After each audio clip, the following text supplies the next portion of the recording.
ٹھیک ہے، لیکن اس کے لیے بھی جذبہ چاہیے، اپنی جان دینے کے لیے ایک جذبہ علیحدہ چاہیے، لیکن اپنے ساتھ اپنے گھر والوں کی جان کا نذرانہ پیش کرنا، اس کے لیے تو اور سپر نیچرل قسم کا جذبہ چاہیے۔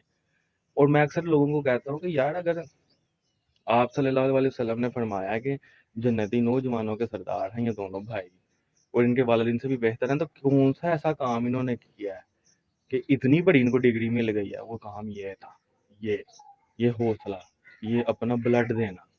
شہید اور بھی صحابی ہوئے ہیں، لیکن ایسی شہادت کسی نے نہیں دی کہ اپنے خون کے ساتھ لکیر کھینچ دی سچائی کے اور جھوٹ کے درمیان کے اندر واضح کر دیا کہ یہ طریقہ کار چاہے جب مرضی آئے یہ غلط ہے، اور اس کا نتیجہ آپ خود دیکھ لو کہ آج 1000 سال سے بھی اوپر ہو چکا ہے کربلا کو، سسٹم وہی چل رہا ہے یزیدیت والا کہ باپ اپنے بیٹے کو بنا دیتا ہے خلیفہ یا بادشاہ یا جو بھی آپ کہتے ہو، اور پورے نظام کا بیڑا گرک ہو جاتا ہے۔ جب تک مسلمانوں کے اندر خلافت تھی ترقی ہوئی، جیسے ہی ڈیموکریسی ختم ہوئی، یورپ کیوں آگے نکل گیا؟ یورپ ڈیموکریسی پہ چلتا ہے، ادھر بادشاہ ختم ہوئی تو وہ ترقی کرنے لگ پڑا۔ تو بات یہی ہے، حسینیت بیسیکلی ہے کیا؟ حسینیت کیا ہے؟ ظلم، زیادتی، نا انصافی کے خلاف کھڑے ہونا، آواز اٹھانا۔ سب سے چھوٹا تو یہ ہے کہ دل میں برا جانا، پھر آواز اٹھاؤ، اور اس کے بعد اپنا ہاتھ اٹھاؤ، اور اس کی سب سے الٹیمیٹ جو قیمت ہے وہ کیا ہے؟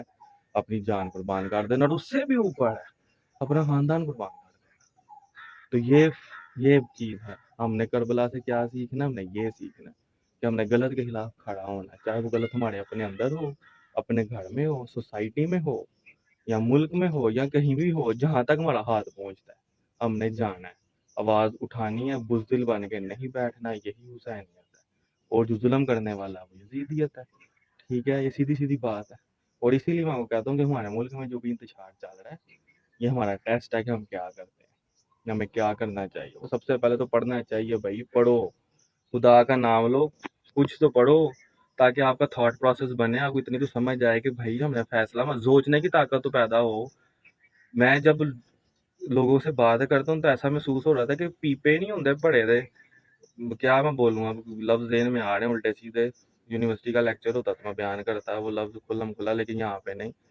لیکن یہ ہے کہ مطلب مردے وہ سیڑیاں نہیں پہ ہوں پھٹے ہوتے، یعنی کہ آپ جاؤ نا کسی کسائی کی دکان پہ تو سیڑیاں پہ ہوں نے، زباناں باہر نکلی نے، اس طرح سارے پے ہوں نے مولوی دے اگے، ذاکرین دے اگے، جیڑی بھی انہوں نے گل بولنی ہے اس سیڑھی نے بس انج ہلنا ہے، انج ہلنا ہے، سبحان اللہ کہنا ہے، ڈیٹ سیٹ۔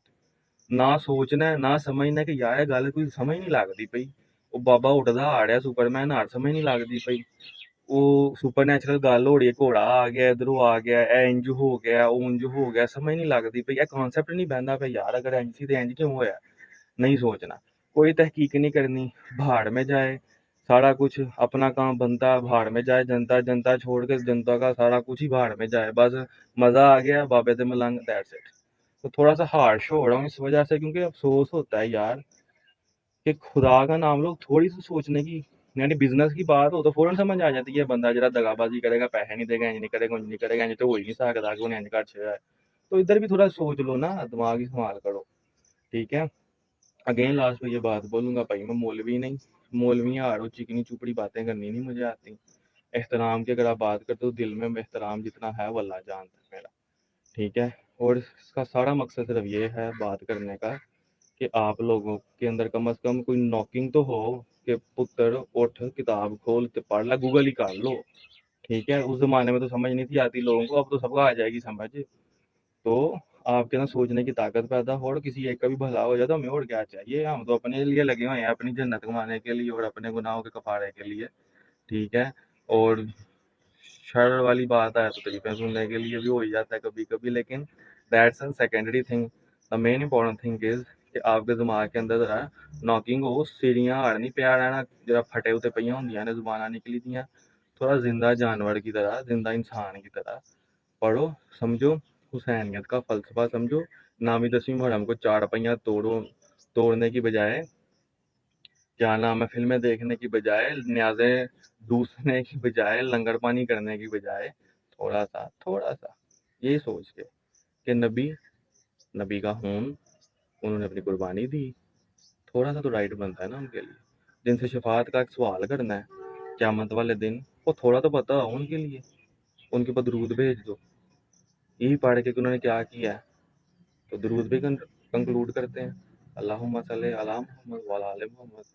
ٹھیک ہے، ٹیک کیئر، اللہ حافظ. آئی ہوپ آپ پڑھو گے تو میں مولوی نہیں، ٹھیک ہے، سیریس نہیں لینا کہ ادھر وہ کھا بورڈ ہے.